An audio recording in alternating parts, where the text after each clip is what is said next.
A paz do Senhor Jesus, sejam mais uma vez bem-vindos ao canal do Estudo Bíblico José Carlos Maciel, para um breve estudo da Palavra de Deus. Agradecendo a Deus por essa rica oportunidade que Ele está me concedendo de gravar mais um vídeo para o canal.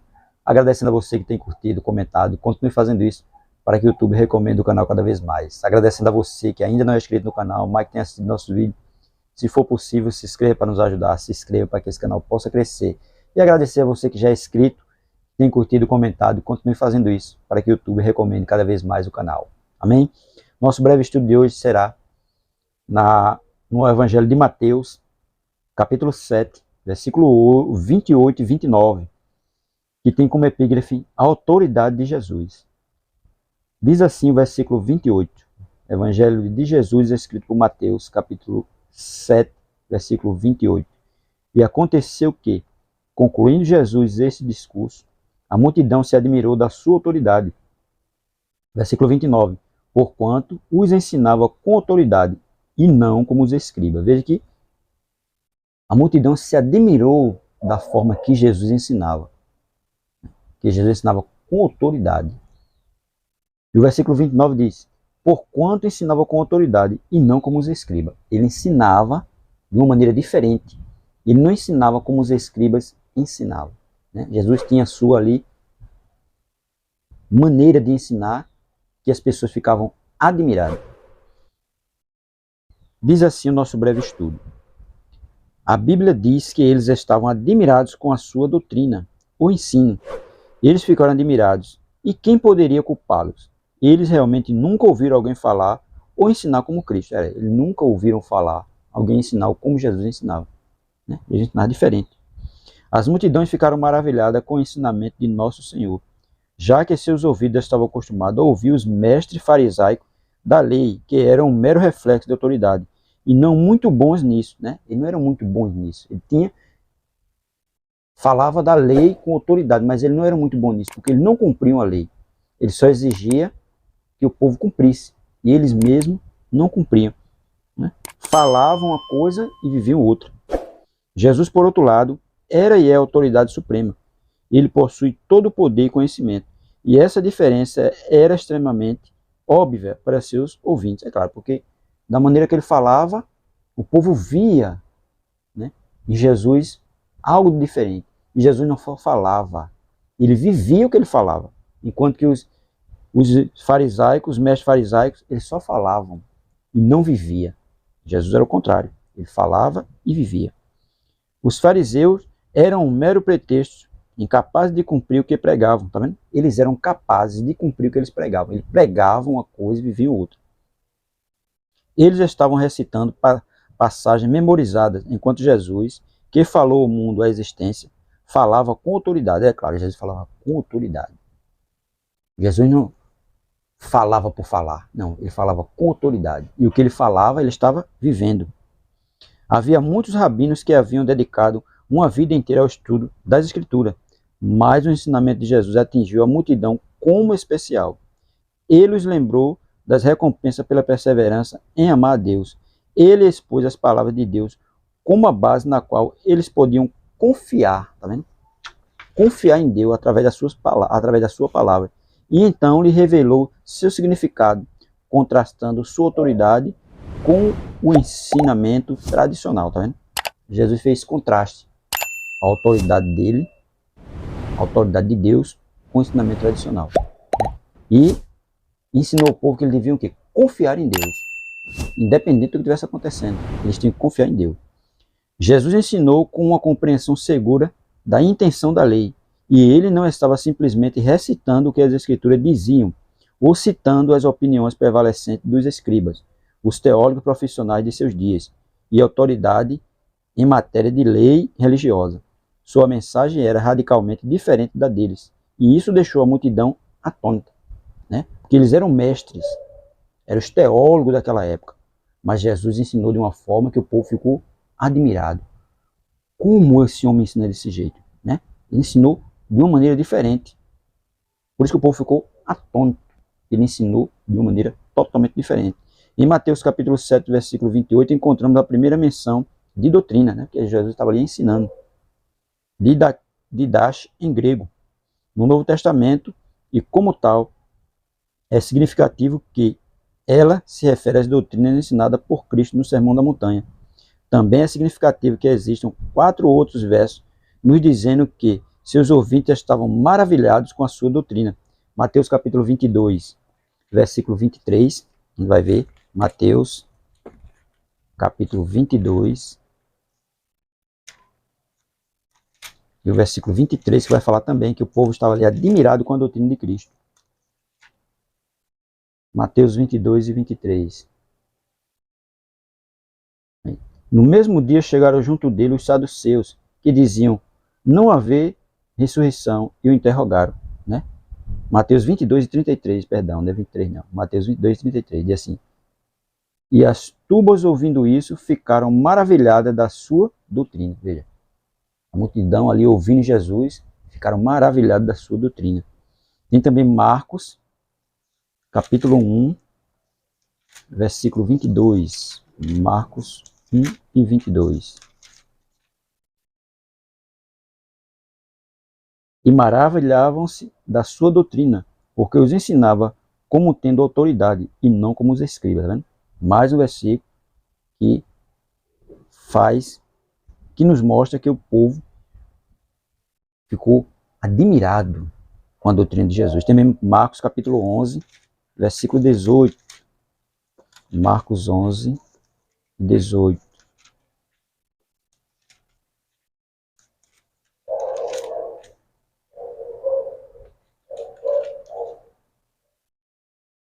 Diz assim: e os escribas e príncipes dos sacerdotes, tendo ouvido isso, buscavam ocasião para o matar, pois eles os temiam, porque toda a multidão estava admirada acerca da sua doutrina. Tá vendo? Veja que os escribas e os príncipes dos sacerdotes, né, queriam já tirar a vida de Cristo, porque ele estava ensinando com autoridade, e o povo estava tudo admirado. E o povo agora não queria mais ouvi-lo, só queria ouvir quem? Jesus. Porque a forma que ele ensinava era totalmente diferente da deles, né? Eles exigiam que o povo cumprisse a lei, mas ele mesmo não cumpria. E o povo estava vendo isso e percebendo o quê? Que Cristo, além de ensinar, vivia o que ele ensinava. Tem também Lucas capítulo 4, versículo 32, diz assim: e admiravam-se da sua doutrina, porque a sua palavra era com autoridade. Tá vendo? Ele falava com autoridade, ensinava com autoridade, pregava com autoridade. Tudo isso Jesus fazia, diferentemente dos escribas e fariseus. E outra, Jesus ensinava a multidão no monte, na beira das praias, todo canto Jesus ensinava. Ele só queria ensinar onde? Na sinagoga, né? Nos templos. É isso que ele fazia. Jesus não, está no meio do povo. Não é de admirar que eles pudessem falar com autoridade, pois minha doutrina, não é de admirar que ele pudesse falar com autoridade, pois minha doutrina não é minha, disse ele, mas daquele que me enviou. Evangelho de João capítulo 7, versículo 16. Tá? Jesus deixou bem claro que a doutrina não era dele, mas sim do Pai, que o enviou ao mundo para ensinar o povo com autoridade. Paulo também pôde ensinar essa surpreendente doutrina, porque ele teve o cuidado de ensinar somente a palavra de Deus. É o que está faltando hoje. Ensinar a palavra de Deus ao povo. Hoje nós não temos muito ensinamento. Hoje só temos o quê? Movimento. E ensinamento está faltando. Por isso que a gente está vendo aí muita coisa acontecendo no nosso meio por falta do quê? De ensinamento. Jesus naquela época não tinha muito movimento, tinha mais o quê? Ensinamento. Jesus estava sempre ensinando, pregando, evangelizando, em alguns momentos expulsando demônio, em alguns momentos curando. Boa parte ele estava o quê? Ensinando e pregando. E assim podemos nós, se do mesmo modo acreditarmos e ensinarmos só no contexto da autoridade infalível doutrinal da palavra de Deus. Tá vendo? É isso que nós devemos fazer, ensinar na autoridade infalível doutrinal da palavra de Deus. Porque tem que ensinar a palavra. A palavra é quem transforma, a palavra é quem salva, a palavra é quem cura, a palavra é quem batisma no Espírito Santo. Tudo isso tem feito, tem que ensinar a palavra. Infelizmente, tornou-se moda hoje, mesmo em muitas igrejas evangélicas, evitar a doutrina em favor da discussão e do cristianismo pessoal, né? Por isso que tem que ser feito, tem que fazer o quê? Tem que ter doutrina. Igreja que não tem doutrina, então ela está agindo de forma errada. Mas tem que ter o quê? Doutrina. Não debate, não discussão, mas ter o quê? Doutrina. ter o evangelismo pessoal, né? Ter o evangelismo nas praças, nas ruas, nas casas, mas também ter o quê? A doutrina. Esse é um grande erro e explica em grande parte a crescente secularização de nossa sociedade e o fraco testemunho da igreja cristã. A Bíblia nos diz claramente que devemos nos apegar à palavra confiável conforme ensinada, para que possamos ser capazes de dar instruções em sã doutrina e também repreender aqueles que a contradizem. Tito, capítulo 1, versículo 9. Tito 1 e 9. Tito,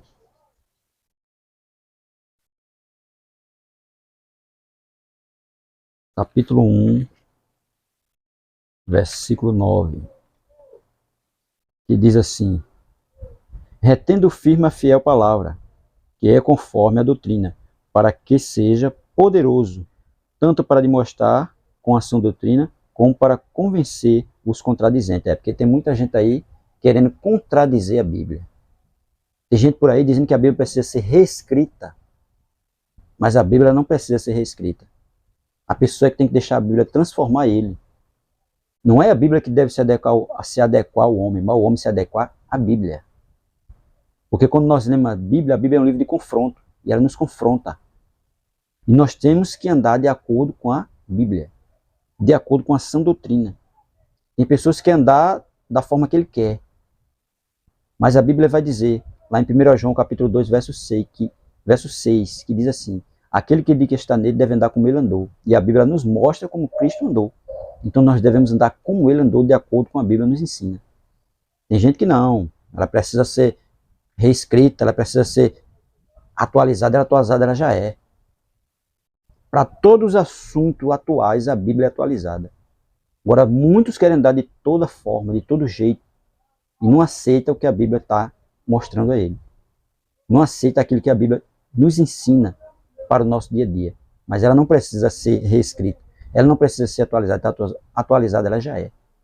Quem precisa se reescrever, quem precisa se atualizar no contexto bíblico é o ser humano, que quer andar de todo jeito, de todas as formas, e achar que aquilo que ele faz de errado não vai levar ele para um lugar quente. Ele tem que entender que para herdar o céu ele tem que andar como a Bíblia nos ensina. Tem que andar como Jesus andou. A doutrina e o ensino são os mesmos, e portanto as palavras de despedida do Senhor para seus discípulos é ensinar todas as coisas que lhes ordenei. Mateus capítulo 28, versículo 20. Esta é uma parte integral da grande comissão de Cristo. É imperativo que nós, como Paulo, ensinemos todo o conselho de Deus. Atos capítulo 20, versículo 27. Pois todo aquele que prevarica e não persevera na doutrina de Cristo não tem a Deus. Tá vendo? Contudo, aquele que persevera na doutrina de Cristo, esse tem tanto o Pai como o Filho. 2 João capítulo 1, versículo 9. Então, temos que perseverar na doutrina de Cristo, para nós termos tanto o Pai como o Filho. Se nós não perseverarmos na doutrina de Jesus, nós não vamos ter nada. É o que muitos por aí hoje estão vivendo, não tem nada. Porque não persevera na doutrina de Cristo. Ele quer perseverar na doutrina dele mesmo. Né? Mas na doutrina nossa nós não vamos chegar a lugar nenhum. Então, por que devemos estudar e ensinar a doutrina cristã? Porque revela a verdade sobre Deus, Jesus Cristo e o Espírito Santo, as Escrituras, a salvação, a humanidade, o pecado, eventos futuros, dando-nos uma perspectiva correta do mundo em que vivemos. Evangelho de João, capítulo 17, verso 17. Evangelho de João, capítulo 17, versículo 17, que vai dizer: santificai-o na verdade, a tua palavra é a verdade. Então a Bíblia é a verdade, porque a Bíblia é a palavra de Deus. Tem também 1 João capítulo 5, versículo 20. 1 João 5 e 20. Que diz assim para nós: e sabemos que já o Filho de Deus é vindo e nos deu o entendimento para que conhecemos o que é verdadeiro. E no que é verdadeiro estamos, isto é, em seu Filho Jesus Cristo. Este é o verdadeiro Deus e a vida eterna. Tá vendo? Ele é o verdadeiro Deus e a vida eterna. Sabemos que já o Filho de Deus é vindo, né? Jesus está voltando a qualquer momento. E nós temos que andar de acordo com a sua palavra revelada, senão nós não vamos poder herdar a eternidade. A Bíblia também revela a obra da redenção de Deus. A doutrina revela a obra da redenção de Deus. É a verdade que leva à salvação. Evangelho de João, capítulo 8, versículo 31 e 32, bastante conhecido. Evangelho de João, capítulo 8, versículo 31 e 32. Diz assim: Jesus dizia, pois, aos judeus que criam nele: se vós permanecerdes na minha palavra, verdadeiramente sereis meus discípulos, e conhecereis a verdade vos libertará. Veja que ele deixa bem claro: se vós permanecerdes na minha palavra, se vós, se é uma condição. Ele não está obrigando ninguém a nada, é uma condição. Você permanece nele se você quiser. Se não quiser, aí é com você e Deus. Mas ele deixa bem claro: se vós permanecerdes na minha palavra, verdadeiramente sereis meus discípulos. E para ser um verdadeiro discípulo de Jesus, tem que viver na palavra, andar na palavra e ensinar a palavra. No versículo 32 ele diz: conhecereis a verdade e a verdade vos libertará, porque Cristo é a verdade. O mundo tem várias verdades, mas só uma verdade que salva, que é Jesus. Só uma verdade que liberta, Jesus. Só uma verdade que leva um para o céu, Jesus Cristo. Então, que nós possamos ensinar a doutrina, ensinar a palavra de Deus, ensinar com autoridade do Espírito Santo, não nosso. Nós não temos autoridade para nada, mas o Espírito Santo que está em nós, ele é que tem autoridade para nos ensinar, para nós mostrarmos ao mundo que Jesus é o único que salva o homem, Jesus é o único que dá direito ao homem à eternidade. Então, que nós possamos estar sempre cientes disso, ensinar a doutrina, ensinar a palavra de Deus, que é fiel, digna de honra e glória. Se gostou do vídeo, curta, comente e, se possível, compartilhe com mais alguém. Que Deus abençoe a todos em nome de Jesus.